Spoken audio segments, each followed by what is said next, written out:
Hey guys, so in today's video I am going to be telling you my reviews and thoughts of if the products in my last makeup haul were good or bad or were a miss for me.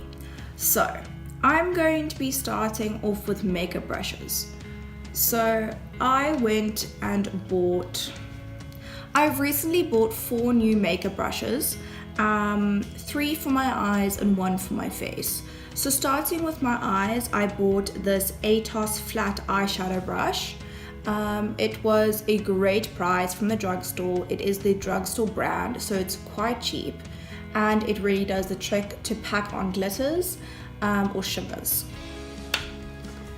H&M Beauty. I am so impressed with it, and I would recommend you guys to buy their brushes if you are starting out compared to other brands. So I bought the crease blending brush from H&M Beauty and I absolutely love it. It's got a bit of a tapered edge at the top, if you guys can see, and I really have loved this to blend, to pack on more of my outer crease eyeshadow, and I'm just really impressed. Then I bought a ZOEVA 230 Luxe pencil brush. Very small top end. I use this more for my eye duct and then underneath my eyes to smoke out a look. Even though it's a little bit more pricey than drugstore, their brushes are beautiful, and if you are willing to splurge, I would definitely give that a go. Then I bought this fluffy brush from Essence in their new collection. And oh my word, I don't think I have felt anything so soft in my entire life. Such a good brush for definitely that translucent powder underneath your eyes, setting it maybe on your chin, maybe on the jawline, and I just absolutely love it. I'm now using it basically in every single one of my makeup routines that I have been doing. So let's move on. Sticking with H&M actually, I heard from Tati on YouTube that their blush has been doing quite well. The packaging is really cute, something a little bit similar to the Fenty Beauty style of the packaging, but nonetheless it is very different. I picked this up in the shade Sunrise Pink. Because I've got a red undertone, sometimes certain peaches don't really work for me, and the more pigmented pinks just bring out my natural rosiness. So I bought this in quite a hectic pink. It is very pigmented. I'm not too sure on the blending of this. It does sometimes stick to a few areas in my cheek, but nonetheless it's something nice to try out.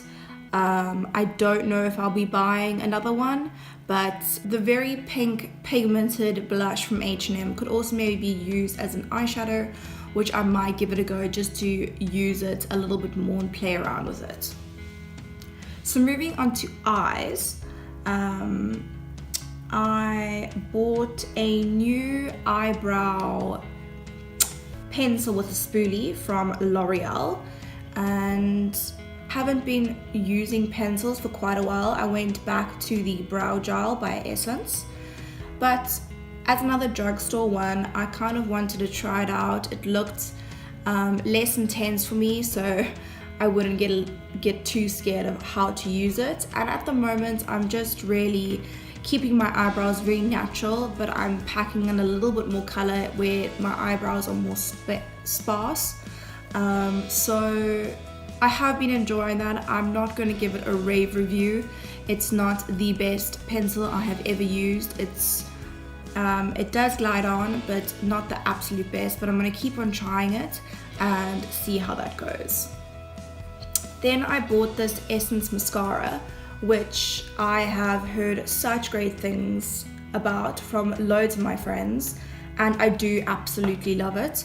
It's a one-dimensional wand, so one size all the way.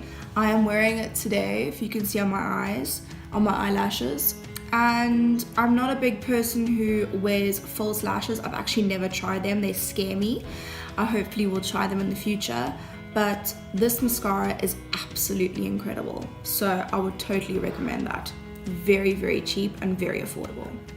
So sticking with Essence, I bought this kajal pencil in white, especially for the waterline.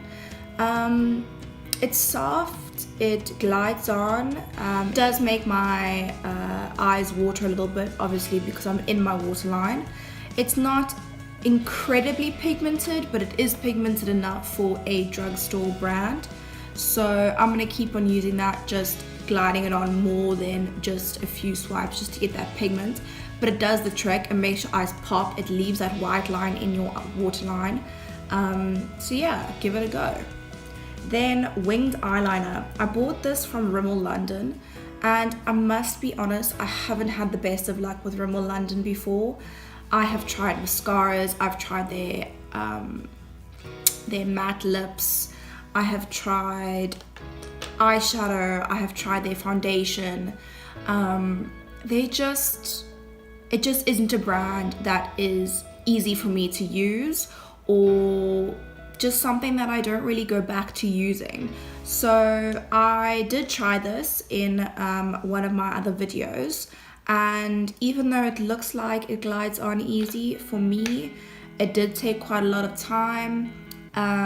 The fact that it is I would say a shorter tip, and it's fatter at the end, so it should be able to give you, if you're going this way on this eye, thin to thick, but it just screws with my mind, and unfortunately I don't know what to do with that product right now.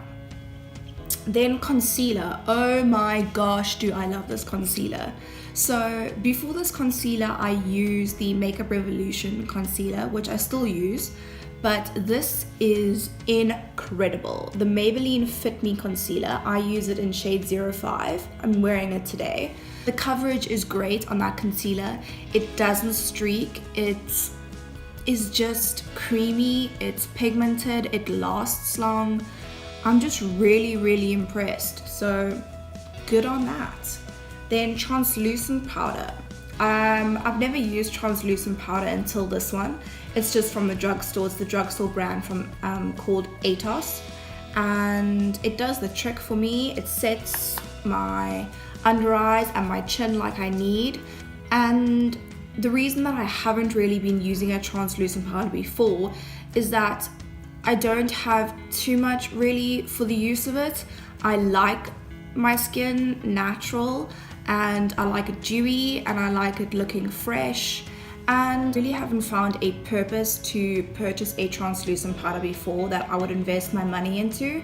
So this is a good starting point for me. If you are in the Netherlands, give it a go. It's lovely and it does the trick. So eyeshadow palettes. Yeah, this is the hardest thing to open. So I finally actually got it open with a knife, and I was so excited to use this green and this purple. The green and the black, and the top salmon pink powder is on my eyes at the moment for my green look. But even though the pigments are great, it's easy to blend. It does blend, doesn't leave any patching. It is a seriously hard little palette to open, and I don't know why. I really don't. So I'm gonna keep on using that, try and do maybe a purple look. I can use it for natural look even with the two top shades.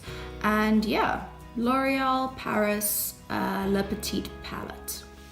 So lastly, the palette I'm going to be telling you guys about is the 35G Bronze Gold palette by Morphe. This is my first Morphe palette that I've ever purchased. I usually purchase Urban Decay palettes just because I trust the brand and I like their colors. I like their colors that are in the palettes, like the Heat palette. I love that range of colors. But oh my word, have I heard such great things about Morphe and their pigments and just how creamy the shadows are. I can tell you guys that it is 100% true.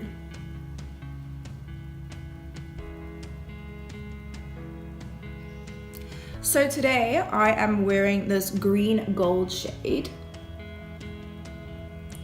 and I have packed that onto my eye, and I absolutely love the kind of colors they have come up with in this bronze palette, the fact that you can just do a natural matte look, you can use it with you can use the shimmers for highlighter, so many of these colors to make so many different looks, and I'm really impressed, and I know this is gonna last me. And if it doesn't last me, I'm gonna be purchasing something else from Morphe because I am so impressed with that.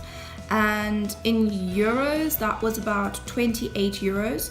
And comparing that to the Urban Decay palettes, which are about 50 euros, oh my word, it is worth the wait when you order it online.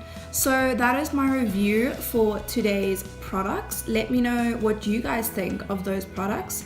Please don't forget to subscribe, to like, to comment, and just let me know what you guys think of these products. I would really appreciate some love.